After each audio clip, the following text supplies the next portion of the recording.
Hi, today we are looking at section 8.6, which is combining transformations of sinusoidal functions. So in the last section, we looked at where graphs of sine, cos, and tan all looked like. We went over changes in amplitude and period, horizontal shifts and vertical shifts, but we only did one at a time. So now we're going to combine all those transformations. So our graph of y equals AF of b x minus c plus d is the image of y equals f of x after following transformations. A vertical stretch or compression by a factor of a. If a is less than 0, we have a reflection in the x-axis. A horizontal stretch or compression by a factor of 1 over b. If b is negative, we have a reflection in the y-axis. And then it's shifted c units horizontally and d units vertically. And we have our usual point equation where our original point xy corresponds to x over b plus c, comma ay plus d.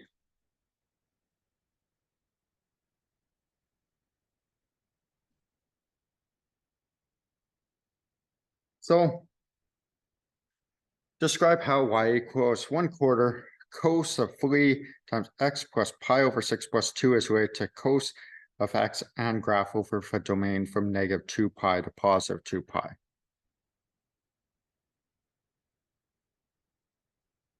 Okay, so we'll look through these. So essentially this is our a value. This is our b value. From this, we'll get our c value. And here we'll get our d value. So a was our amplitude. So we have an amplitude of 1/4, which means it's being vertically compressed by 1/4. Here we have our b value. So it's being compressed by 1/3, which means our period is 2 pi over b. So we'd have a period of 2 pi over 3. Our c value here is technically negative pi over 6. So shifted pi over 6 left. And then our d means it's being moved 2 units up. So our midline is at y is equal to 2.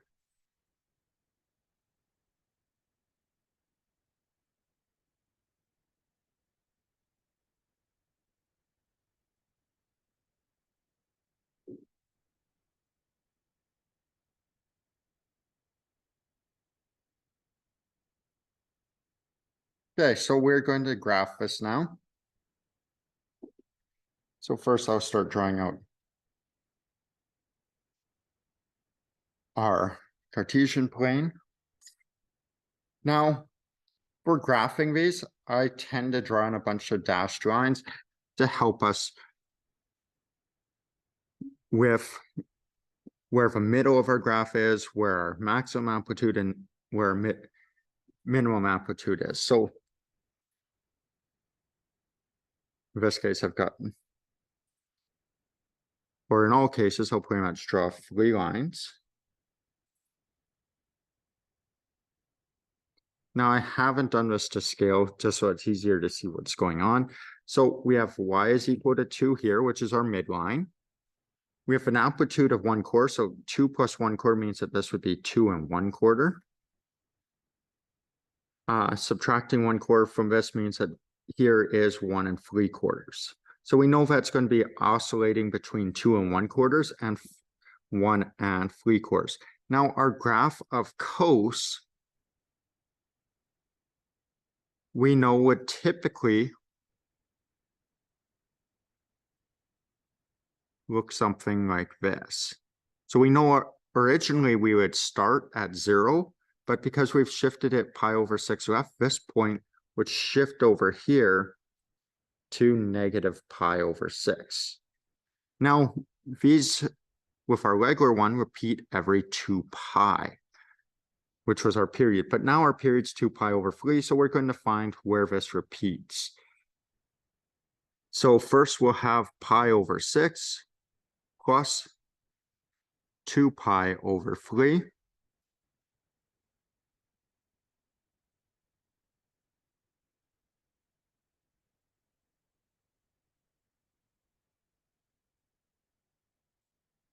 or sorry, this was at negative pi over 6, so it should be negative pi over 6 plus 2 pi over 3.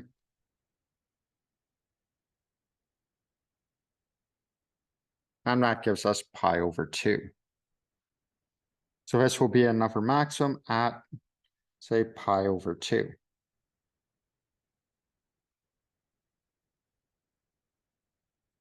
Now we know it's going to repeat a few times from negative 2 pi to positive 2 pi because our graph has been compressed horizontally by a factor of 3. So we will then take that pi over 2, add another 2 pi over 3.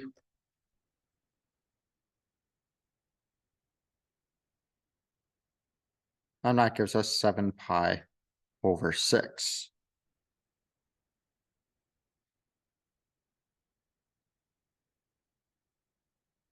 So it's 7 pi over 6. It's at a maximum again. And then we'll go 7 pi over 6 plus 2 pi over 3.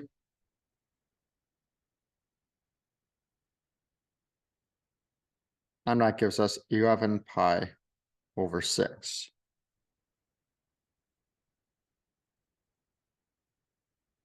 Now going in the opposite direction, because we know it's going to repeat going this way, we'll have negative pi over 6 minus 2 pi over 3.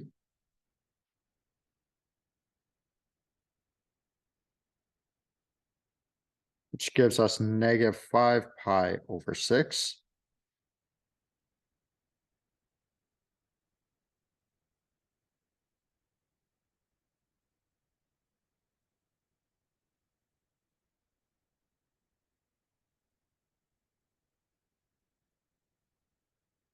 And then we'll go negative 5 pi over 6 minus 2 pi over 3.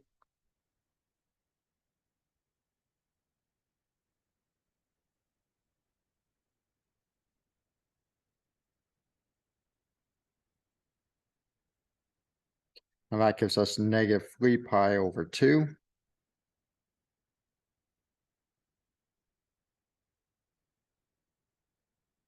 Okay, so those are all of our maximums. Now we know our minimums will be halfway between our maximums. Now, if we actually had a proper grid here, it'd be easy to find those locations. But for now, we'll just have to roughly estimate. So halfway between those two would be here. Halfway between those two would be here. Halfway between those two would be here. Halfway between those two would be here. Halfway between those are here. Now, we also know halfway between a maximum and minimum, we are on our midline. So we can draw those in.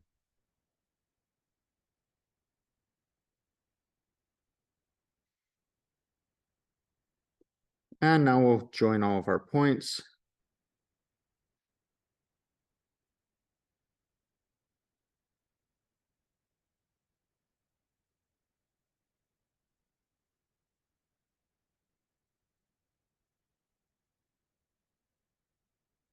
And essentially, this is how we draw it in. Most of the time you will be given a grid though, so it should be a lot easier to figure out where all the points are.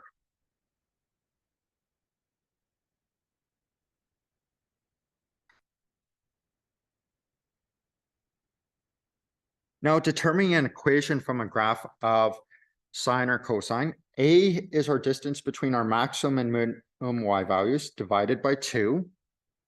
B is 2 pi divided by the period of our graph. D is how many units our center line has shifted, or the average of our maximum and minimum y values. And then we pick a point on our graph and a point on our corresponding graph to solve for C. Okay, so for example, find the equation in the form y equals a sine b of x minus c plus d. So first thing we're going to look at is this total distance here. We're going from -4 to 6, that's a distance of 10. So therefore, our a value would be 10 divided by 2, so our a is 5. Now we know our d is our midline. It is essentially halfway between our maximum and minimums. There's a couple ways we can get. One is we could take our amplitude, which is 5, and go 5 down from our maximum, which would be at 1, or 5 up from our minimum, which also is 1. Or alternatively, we can average our maximum and minimum. So we can also go d is equal to 6 plus -4 divided by 2. So that gives us 1.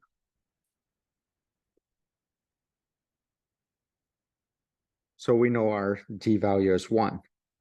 Now, looking here, we have a minimum, and then we have another minimum here. So we have 2 minimums in a row. We can use that to get our period.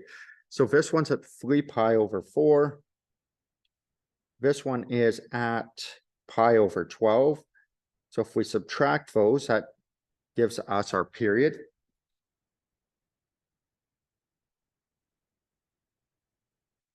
Which is 2 pi over 3. Now our b value is 2 pi divided by our period. So we have 2 pi divided by 2 pi over 3. So that gives us 3. So our b value would be 3. Next, we need to figure out what our c value is. So that's the last thing we need to solve for. So what we'll do is just draw out a rough sketch of our graph of y equals sine x, because we want it in the form of sine x. If this said cos, we'd do it in the form of cos.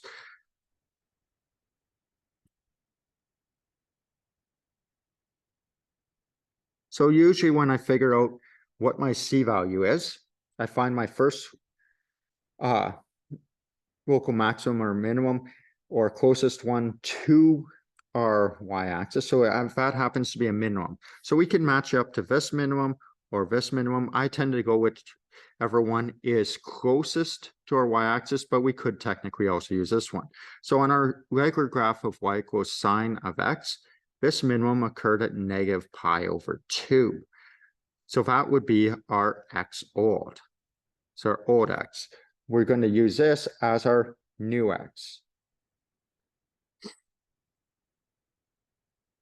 Now, our point equation was x over b plus c, comma, ay plus d.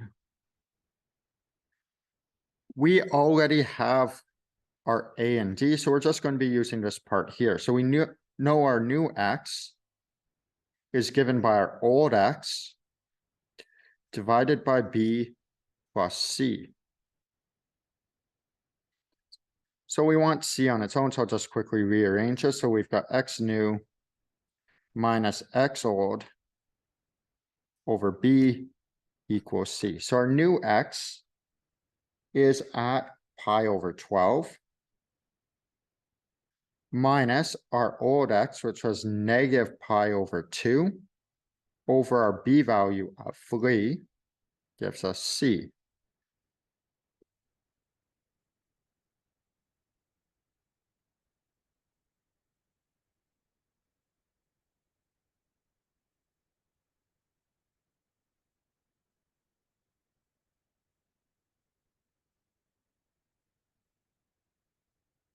Okay, so we'll go through and simplify things a bit. So we've got pi over 12 minus a negative. So we've got essentially plus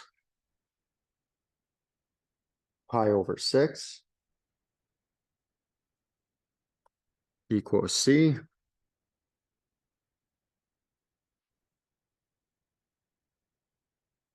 And that gives us pi over 4 is c. Now when writing our equation, it takes the form of y equals a sine of bx minus c plus d. So we've got y is equal to our amplitude, which was a, which was 5. Sine of our b value, which was 3. X minus our c value, which is pi over 4. Plus our d value, which we determined was 1. So this here would be our equation of this graph.